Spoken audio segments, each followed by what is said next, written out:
Hello friends, welcome to study with crazy guru. Friends, आज के इस वीडियो में हम लोग डीआरडीओ सेप्टम 10 ए की ओर से जो जॉब नोटिफिकेशन निकला था 1061 पोस्ट के लिए, तो उसी का आज हम लोग एप्टीट्यूड का टेस्ट सीरीज 8 देखने वाले हैं। इससे पहले टेस्ट सीरीज 7 तक और एप्टीट्यूड का कुछ थ्योरी क्लास भी अपना अपलोड हो चुका है, तो वो आप लोग ये क्लास देखने के बाद देख सकते हैं अगर नहीं देखे हैं तो। अगर कंटिन्यू है तो ये टेस्ट सीरीज नंबर कितना है, 8 है। तो ये किस पोस्ट के लिए है? स्टेनोग्राफर के लिए है, जिसमें ग्रेड 1 आ जाता है, ग्रेड 2 आ जाता है। एडमिनिस्ट्रेटिव असिस्टेंट के लिए है, स्टोर एंड सिक्योरिटी असिस्टेंट के लिए है। उसके बाद ड्राइवर, ड्राइवर में ही क्या आ जाता है? Vehicle operator and fire engine driver और फायरमैन के लिए है। ओके, तो ये एप्टीट्यूड का है। इसी तरह रीजनिंग का भी चल रहा है, जीके जीएस का भी चल रहा है और जनरल इंग्लिश का भी चल रहा है, और ये एप्टीट्यूड का है। जो सारा क्लास है वो T equal to S concept पे चल रहा है। तो ये क्या है, पहले हम लोग थ्योरी क्लास पढ़ाते हैं, उसके बाद क्वेश्चन लगाना भी जरूरी है ना। तो सेकेंड जो टी है उसका कहने का मतलब है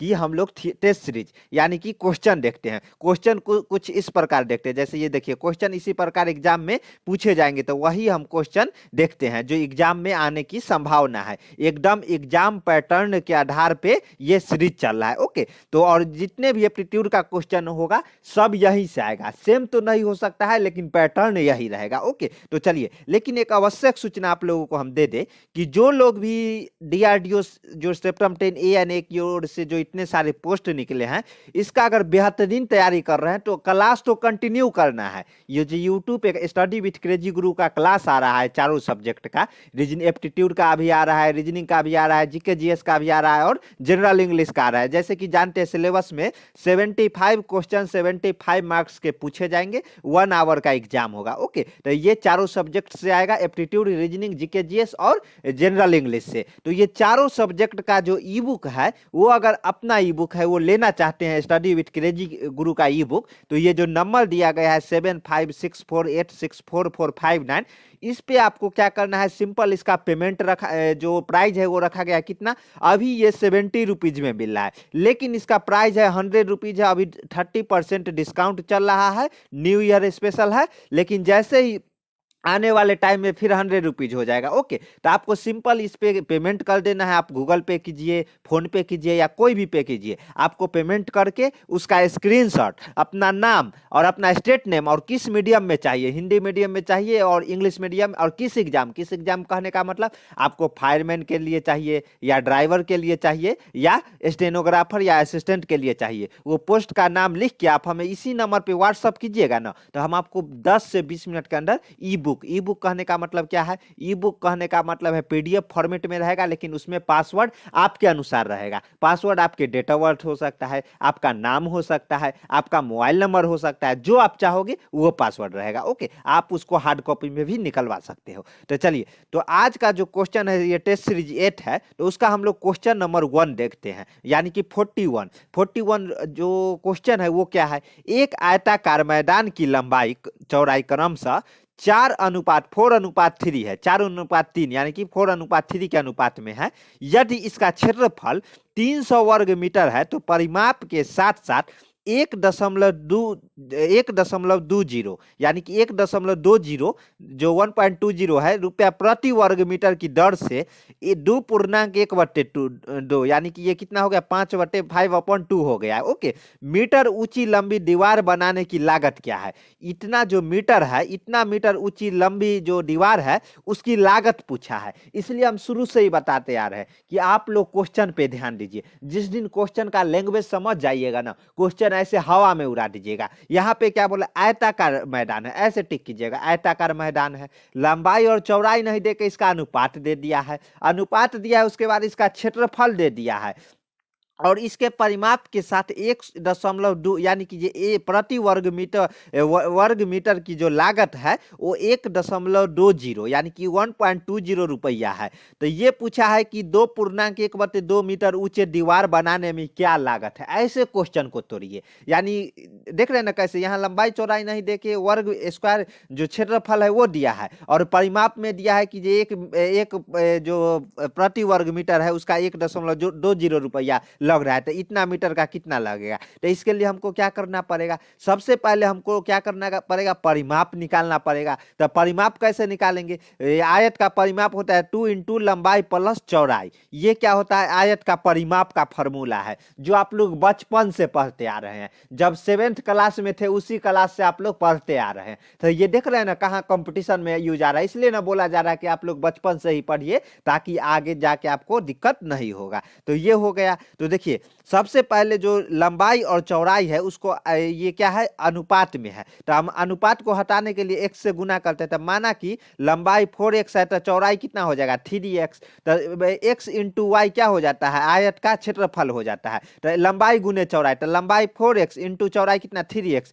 इक्वल टू 300। ये दिया हुआ है कहाँ, क्वेश्चन में। देखिए यहाँ से क्षेत्रफल 300 वर्ग मीटर है, तो ये दिया गया है। तो ये हो गया। यहाँ से हम लोग इजिली x का वैल्यू निकाल लेंगे। तो x का वैल्यू जैसे ही निकाल लेंगे ना, तो x का वैल्यू निकाल लेंगे तो लंबाई और चौड़ाई निकल जाएगा। लंबाई 4x और चौड़ाई 3x, यानी कि 4 इंटू 5 20 मीटर हो गया, और चौड़ाई 3 इंटू 5 यानी कि 15 मीटर हो गया। ओके। और परिमाप क्या होता है, 2 इंटू लंबाई प्लस चौड़ाई। ये तो ये लंबाई और चौड़ाई निकाल ही लिए हैं, तो इजी तरीका से हम लोग परिमाप निकाल सकते हैं।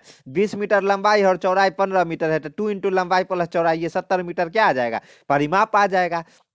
तो दीवार का क्षेत्रफल कितना होगा ये, तो दीवार का क्षेत्रफल क्या, देखिए इतना मीटर ऊंचाई है, ऊंचाई इतना मीटर है। तो इसको क्या करना है, पहले परिमाप से हम लोगों को क्या मल्टीप्लाई कर देंगे। तो मल्टीप्लाई करेंगे तो दीवार का क्षेत्रफल आ जाएगा, क्योंकि देखिए इतना मीटर ऊंचाई, ऊंचाई ही केवल ऊंची दीवार है। तो हमको क्या करना है, उसका क्षेत्रफल निकालना है। तो ऊंचाई या इंटू परिमाप करेंगे, जो दिया हुआ है तो वो क्षेत्रफल आ जाएगा। तो दीवार का क्षेत्रफल जो परिमाप कितना 70 था, और जो दिया गया क्षेत्र जो ऊंचाई है, ऊंची है कितना है, 2.2/1/2 यानी कि 5/2 हो जाएगा। तो इसको हम लोग मल्टीप्लाई करेंगे तो इसका क्षेत्रफल कितना आ जाएगा, 175 वर्ग मीटर की इसका दीवार का क्षेत्रफल आ जाएगा। तो 175 वर्ग मीटर इसका क्षेत्रफल है। तो 1 मीटर में कितना 1.20 लगता है। तो इंटू अगर 175 में वो इंटू 1.20 कर देंगे तो ये इसका लागत आ जाएगा। तो वही किया है, नविष्ट लागत इक्वल टू जो वर्ग मीटर है उसमें जो मल्टीप्लाई, ये यहाँ एक वर्ग मीटर में 1.20 रुपया है। तो इंटू कितना कर देंगे 175 में, इससे गुना हो जाएगा तो 210 रुपया इसकी लागत हो जाएगा। जो ऑप्शन किस में है, ऑप्शन नंबर सी में है। तो इसका आंसर सी फॉर चेन्नई सही आंसर हो जाएगा। चलिए अगला क्वेश्चन देखते हैं। अगला क्वेश्चन क्या है, तो देखिए टाइम एंड वर्क से है। तो क्या है, ए और बी दोनों मिलकर एक काम को 30 दिनों में कर सकते हैं, किंतु 20 दिन बाद बी को हटा दिया जाता है। ए और बी मिलकर 30 दिन में वो काम कर सकते हैं, लेकिन कोई कारणवश से बी को 20 दिन बाद ही हटा दिया जाता है। तो ए को उस काम को पूरा करने में 20 दिन लग जाता है। मतलब क्वेश्चन समझिए, बार बार हम बोल रहे हैं, क्वेश्चन जिस दिन समझना शुरू कर दीजिएगा ना, मैथ हो या रीजनिंग हो या कोई भी सब्जेक्ट हो, धुआं उड़ा दीजिएगा। मैथ और रीजनिंग रटने वाली चीज नहीं है। जीके जीएस आप रट सकते हैं, इंग्लिश भी रट सकते हैं, लेकिन मैथ और रीजनिंग में आपको क्या करना पड़ेगा, आपको क्वेश्चन समझना पड़ेगा। तो ए प्लस बी मिलके किसी काम को 30 दिन में कर देता है। तो कौन सा काम को, ए प्लस बी यानी कि 1, एक ही काम को 1/30 दिन में ये काम कर देता है। लेकिन कोई कारण से क्या है, जो बी को 20 दिन बाद ही हटा दिया जाता है, जो शेष काम रहता है ए को पूरा करने में क्या है, जो ए को पूरा करने में जो शेष काम है उसको ए को पूरा करने में 20 दिन लग जाता है एक्स्ट्रा टाइम।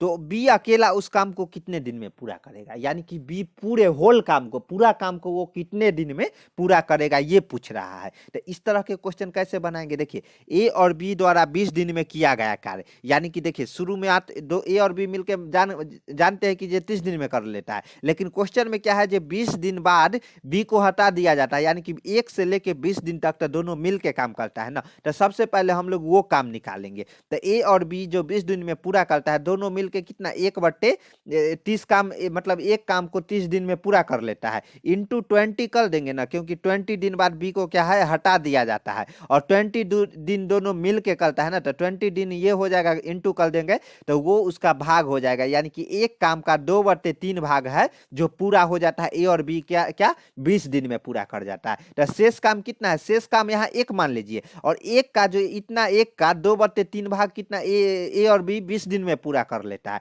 तो शेष काम एक में से इतना घट जाएगा, वो काम बच जाएगा। तो शेष काम कितना, एक में से 2/3 क्या हो जाएगा, माइनस हो जाएगा, यानी कि 1/3 भाग है जो बच जाता है। लेकिन यहाँ पे क्वेश्चन में बोला गया है ए को इस काम को पूरा करने में 1/3 काम जो बचा था ना, उसको पूरा करने में ए को कितना 20 दिन लग जाता है, कितना 20 दिन लग जाता है। तो ए को 1/3 भाग पूरा करने में 20 दिन लग जाता है। ए अकेले पूरे काम को कितना दिन में करेगा, तो ए अगर मान लीजिए इतना काम को 20 दिन में करता है, तो पूरे काम को 1/3 यानी कि यहाँ एक काम को कितना दिन में 20 × 3 यानी कि 60 दिन लगा देगा। नहीं समझे, जैसे 1/3 भाग को एक काम है, उसके तीसरा भाग को ए है जो कितना दिन में 20 दिन में पूरा करता है। तो पूरा एक काम को कितना करेगा 20 × 3 यानी कि 16 डे में ये पूरा काम कर लेगा। आप थ्योरी क्लास इसका देखिएगा ना तो पूरा क्लियर हो जाएगा। अभी अगर नहीं समझे, समझ तो गए ही होंगे, एक काम को पूरा करने में 3 नीचे है तो यहाँ जाके मल्टीप्लाई नहीं हो जाएगा, तो वही 60 दिन लग जाएगा। तो हमको ये नहीं पूछा है कि जे ए कितना दिन में ये काम कर लेगा, बी पूछा है। तो बी पूछा है तो इसको कैसे निकाल लेंगे, यहाँ से हम लोग ये निकाले कि जे ए इसी काम को अकेले पूरा करेगा 60 दिन में, तो बी अकेले इस काम को कितने दिन में करेगा। तो ए और बी एक दिन में कितना काम करेगा, क्योंकि ए और बी पूरे काम को कितना दिन में मिलाकर एक दिन में काम, यानी कि ए और बी 30 दिन में काम कर लेता है। तो एक दिन में 1/30 भाग करेगा ना। मान लीजिए एक काम है, एक काम को ए प्लस बी मिलके 30 दिन में पूरा कर लेता है। तो एक काम इसका 30 पहला भाग 30 भाग में डिवाइड होगा ना, तो ये 1/30 एक काम के 30वें भाग करेगा ना, तो इतना भाग ए और बी मिलके एक दिन में करेगा। ओके, तो ये हो गया। तो बी एक दिन में काम कितना करेगा, ये हम जानते हैं कि ये दोनों मिलके 1/30 भाग एक दिन में करेंगे। लेकिन क्या है कि जे बी ए अकेले इस काम को 60 दिन में करता है, तो एक दिन का काम इसका कितना रहेगा 1/60। तो बी के द्वारा एक दिन का जो काम रहेगा वो 1/30 में से 1/60 हो जाएगा। अब बोलिएगा सर यहाँ माइनस नहीं, देखिए 1/30 है वो जो बड़ा है,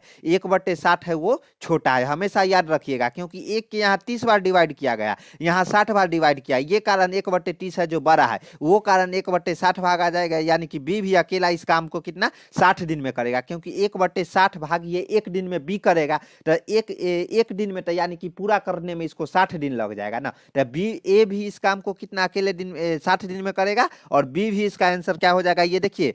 ये मत सोच लीजिएगा जे आप यहाँ पे लोग तुक्का मार सकते, एक अकेला काम निकाल कर 7 दिन आ गया तो वो आंसर दे दीजिएगा तो यहाँ पे सही होगा। लेकिन बहुत सारे ऐसे क्वेश्चन है जहाँ पे गलती हो जाएगा, इसलिए आपको तुक्का नहीं मारना है। इसलिए बी अकेला इस काम को कितना दिन में 60 दिन में ही करेगा। यहाँ एक संयोग था, वो कारण दोनों का दिन है जो सेम आया है। कोई कोई क्वेश्चन ऐसा रहता है जहाँ पे दिन है जो सेम नहीं आता है। तो बी भी इस काम को 60 दिन में पूरा करेगा, तो इसका आंसर क्या हो जाएगा, आंसर क्या होगा, 60 दिन कहाँ है, ये बी फॉर बॉम्बे, यानी कि 60 दिन में पूरा करेगा। चलिए अगला क्वेश्चन देखते हैं। अगला क्वेश्चन क्या है, देखिए इस तरह का क्वेश्चन दे दिया है। श्रेणी दे दिया है कि 50 पदों का योग। श्रेणी आप कैसे है, ये देखिए 5 + 4 - 9 एक श्रेणी हो गया।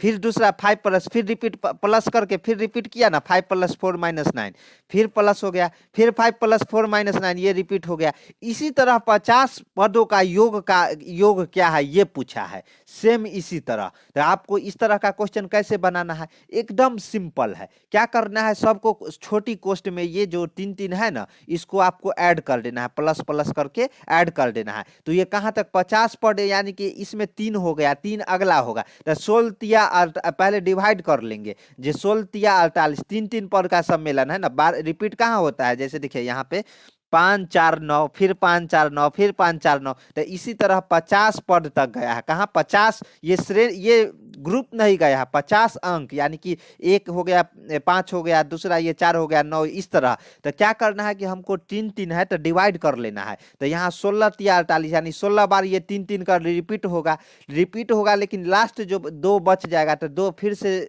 16 बार होने के बाद 5 + 4 9 नहीं ना आएगा, जो अगर मान लीजिए यहाँ -9 आ जाएगा, वो 51वां पद है, लेकिन यहाँ बोला है कितना 50 पद तक ही है, तो 50 5 + 4 हो जाएगा। ओके, लेकिन यहाँ पे योग देखिएगा ना, देखिए सब ग्रुप का है, 5 + 4 - 9 ये कितना आ जाएगा, अगर इसको अगर कैलकुलेशन कीजिएगा तो ये 0 आ जाएगा, ये भी जो 0 आ जाएगा, यानी कि 16 बार ये 0 0 आएगा। लेकिन लास्ट के जो है ना 2, वो 0 नहीं आएगा, वो बच जाएगा। तो वही जो लास्ट में 5 + 4 यानी 9 बचा है ना, वो अपना आंसर हो जाएगा, यानी 9 इसका आंसर हो जाएगा। फिर से समझा रहे हैं, देखिए आप नहीं समझे होंगे। देखिए ये दे दिया है श्रेणी, इस तरह दे दिया है डैश डैश डैश के 50 पदों का योग क्या होगा।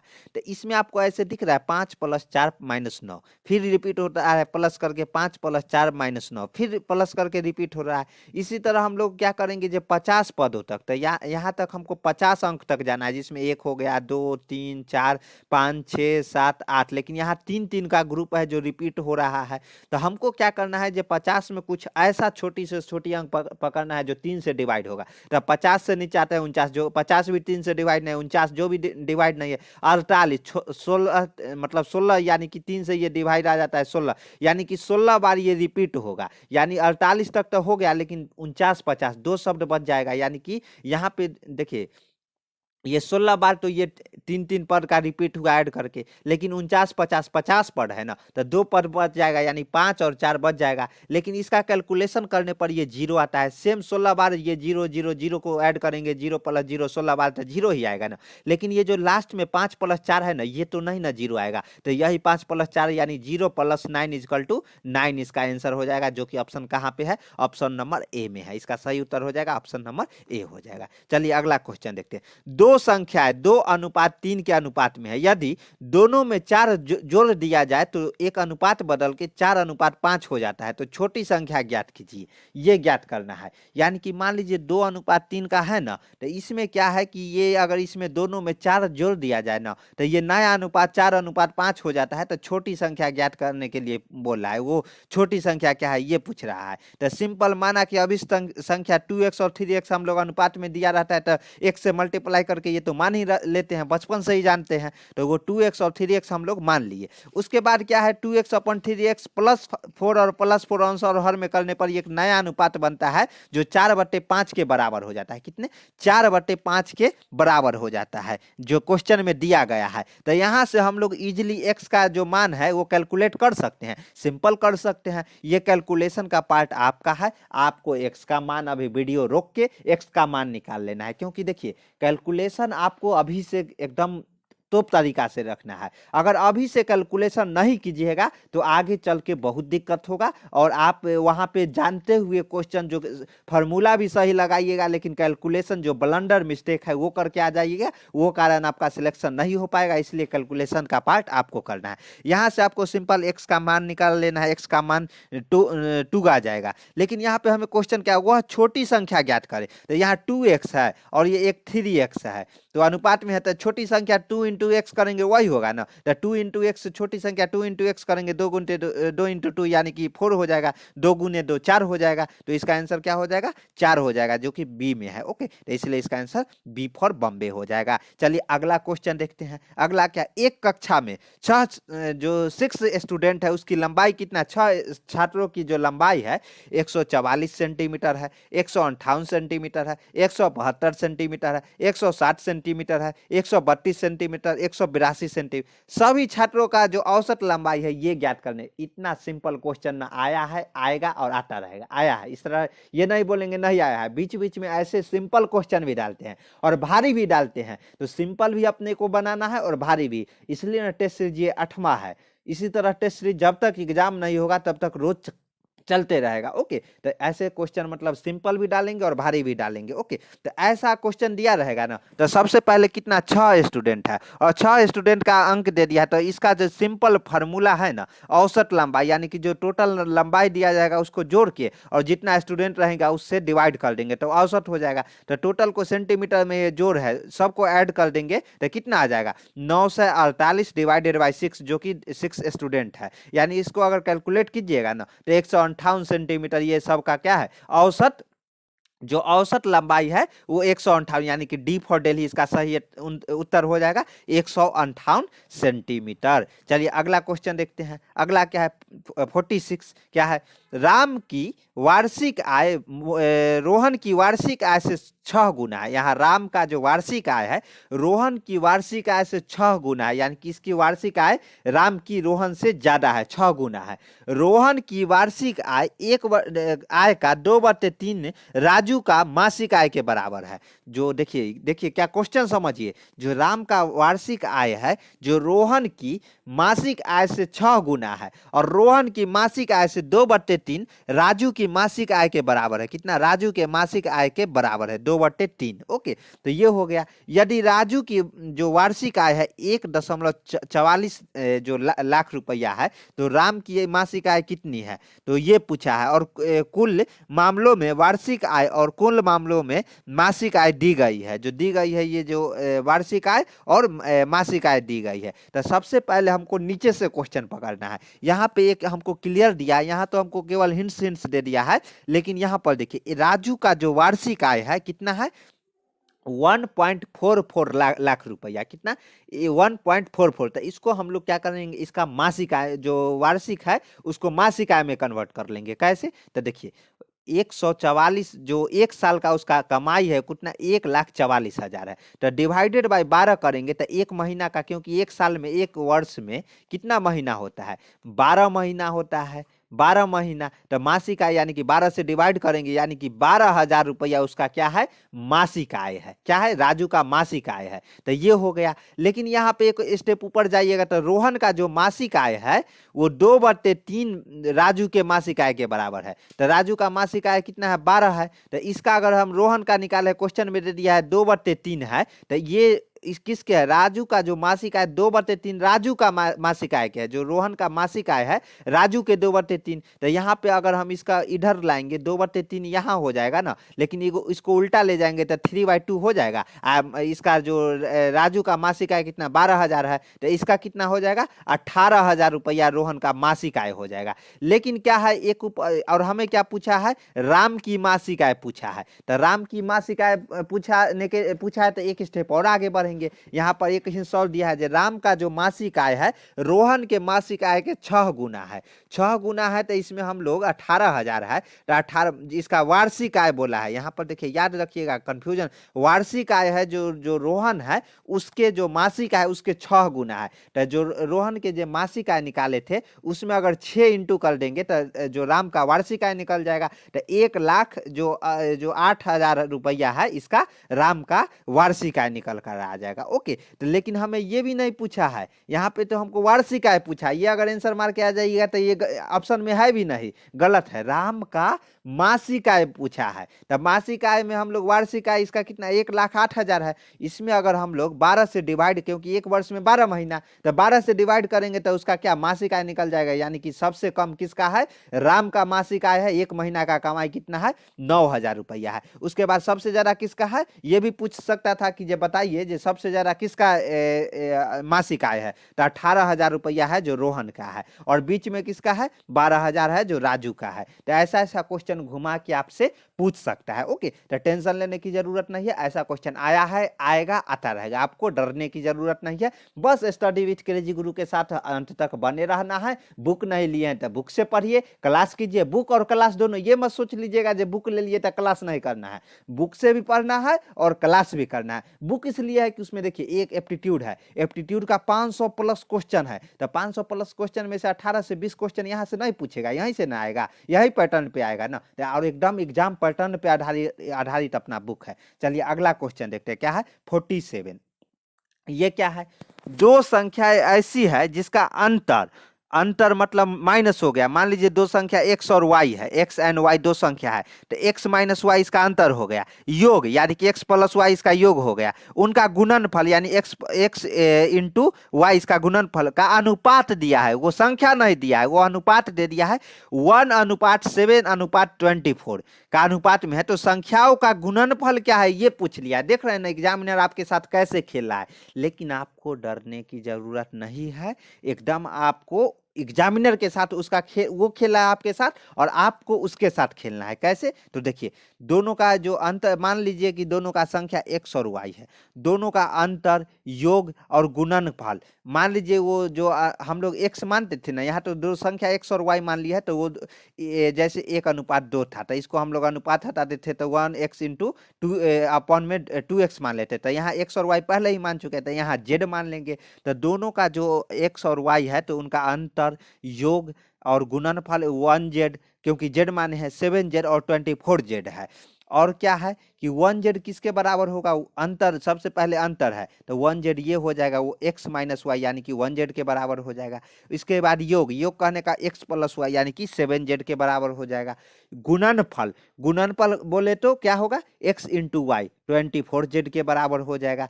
तो हम लोग एक बचपन से जो फार्मूला पढ़ते आ रहे हैं, x प्लस वाई का होल स्क्वायर क्या होता है? X square plus Y square plus 2ab 2xy, ये होता है। लेकिन ये भी फॉर्मूला है जो x प्लस वाई का होल स्क्वायर ही भी है। अगर हम पढ़ाएंगे, ये सब बताएंगे थ्योरी क्लास में, लेकिन इतना समझ लीजिए x प्लस वाई का स्क्वायर हम लोग x माइनस वाई का स्क्वायर प्लस 4xy, इसको तोड़िएगा ना तो ये x square plus Y square plus 2xy के बराबर आ जाता है। तो ये भी एक फार्मूला का ही पार्ट है। ओके, तो यहाँ पे हम लोगों को क्या x माइनस वाई भी दे दिया है, x प्लस वाई भी है, x माइनस वाई भी है, सब कुछ है ना। तो सिंपल यहाँ से आपको z का वैल्यू निकल सकता है, x प्लस वाई 7z लिख सकते हैं, x माइनस वाई 1z का स्क्वायर हो सकता है, 4 इंटू एक्स वाई कितना है? 24z है, वो भी लिख सकते हैं। यहाँ से आप लोग सिंपल कैलकुलेशन कीजिएगा ना तो z square is equal to 96z, यानी z से z गया या एक जेड गया तो 48z इजकल टू 96, यानी कि z का वैल्यू 2 इजिली आप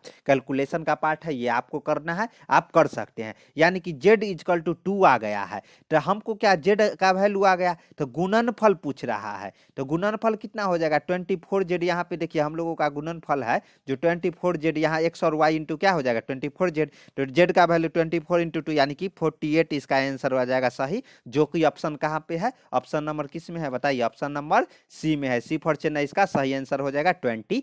चलिए अगला क्वेश्चन देखते हैं। 48 क्या है? ये देखिए 1/1 इंटू 4 हो जाएगा, प्लस 1/4 इंटू 7 हो जाएगा, प्लस 1/7 इंटू 10 हो जाएगा, फिर 1/10 इंटू 13 हो जाएगा।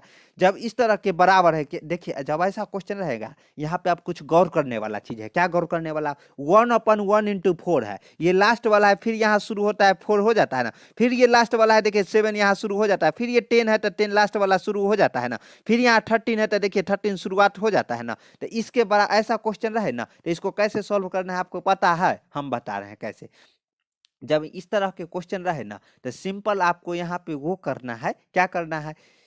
जब ये 4 दिया रहे ना, इससे वो एक कम करके, तो ये कम करेंगे 3 आ जाएगा, ऊपर नीचे इंटू 3/3 करके, और क्या करना है? 1/3 कॉमन लेना है, और बाद बाकी जो सब में इंटू 3/3 सब में इंटू 3/3 इंटू 3/3 इंटू 3/3 करके 1/3 कॉमन ले लेना है। अब बाद बाकी ऊपर वाला 3 जो रहेगा ना उसको आपको सेम ऊपर ही रहने देना है। क्या? सेम ऊपर ही रहने देना है। उसके बाद क्या होगा? 3/1/3, 1 क्यों माइनस करने के लिए बोले वो हम बताते हैं। ये 3 इंटू 1/1 इंटू 1/4 आ जाएगा ना, तो 3/4 है, 3 टोटल इसको हम लोग लिख सकते हैं 3/4। तो 3/4 को 1 माइनस 1/4 अगर इसको कैलकुलेशन कीजिएगा तो 3/4 को ये लिखा गया। सेम उसी तरह ये 3/4 इंटू इसको हम लोग अगर सिंप्लीफाई करेंगे ना तो ये क्या होगा कि 1/4 माइनस 1/7 इसके बराबर आ जाएगा, 3/28 आ जाएगा, जो कि 1/4 माइनस 1/3।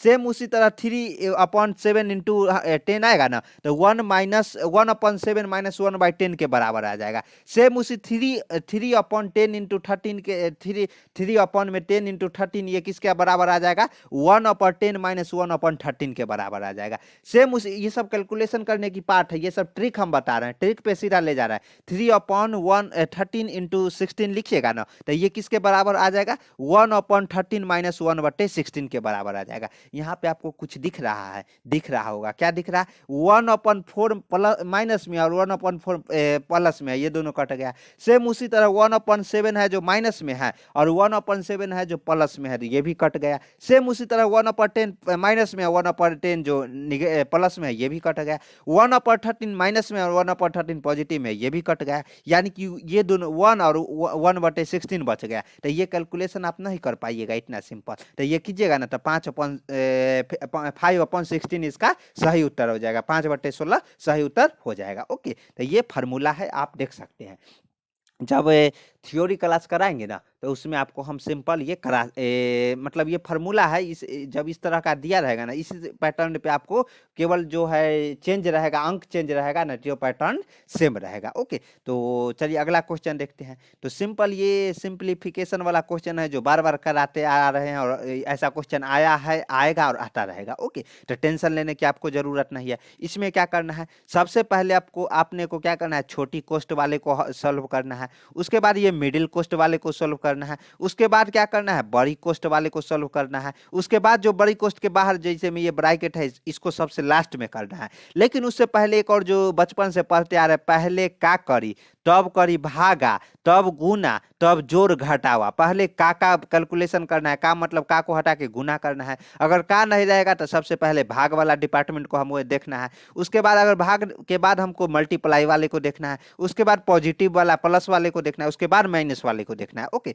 तो यहाँ पे सेम हमको क्या करना है, सबसे पहले जो छोटी कोस्ट है, छोटी कोस्ट कहाँ से कहाँ है, ये है छोटी कोस्ट। ओके, तो छोटी कोस्ट वाले को देखेंगे, तो छोटी कोस्ट में क्या है, भाग वाला डिपार्टमेंट को देखना है। तो 13/3 है, तो इसको 13/3 लिख सकते हैं। तो और 1/3 है, तो 1/3 लिख सकते हैं। सेम यहाँ पे छोटी कोस्ट में 13/3 और -1/3 किया है, तो इसको कैलकुलेशन कीजिएगा तो 12/3 आ जाएगा। उसके बाद देखिए मिडिल कोस्ट आ गया, देखिए ये मिडिल कोस्ट आ गया, तो मिडिल कोस्ट वाले को देखना है। तो फिर यहाँ पे 1 डिवाइडेड बाय 12/3 है, तो 1 डिवाइडेड बाय 12/3 को पहले भाग को देखना है, तो 3/12 आ जाएगा। फिर क्या आ जाएगा, ये मिडिल कोस्ट में 5/4 माइनस 3/12, तो इसको हम कैलकुलेट करेंगे तो 12 डिवाइडेड बाय 12 जो आ गया। उसके बाद देखिए फिर बड़ी कोस्ट वाले को पकड़ना है, बड़ी कोस्ट में 1 डिवाइडेड बाय 12/12, यानी कि 12/12 भागा 1 आ जाएगा ना, 12 में 12 से अगर डिवाइड कीजिएगा 1 आएगा, तो 1 भागा 1 कितना, 1 ही आ जाएगा। तो 1 भागा 1 1, यानी कि बड़ी कोस्ट का भी टोटल का वैल्यू कितना, इसका जो टोटल है उसका वैल्यू इक्वल टू 1 आ जाएगा। तो उसके बाद लास्ट में हमको क्या करना है, जो ये पॉजिटिव है, लास्ट में जो बड़ी कोस्ट के बड़ा रहेगा उसको सबसे लास्ट में सॉल्व करना है। तो देखिए 1 + 1 यानी 2 इसका आंसर हो जाएगा, जो कि कहां है, बी में दिया गया है। ओके, तो इसका आंसर बी हो जाएगा। चलिए हम लोग अगला क्वेश्चन देखते हैं। क्वेश्चन नंबर 50 क्या है, लास्ट क्वेश्चन है आज का। दो संख्याओं 4:5 के अनुपात में है। पहली संख्या में 20% की वृद्धि हुई, तो दूसरी संख्या में 20% की कमी हुई, तो प्राप्त संख्याओं का अनुपात पूछा है।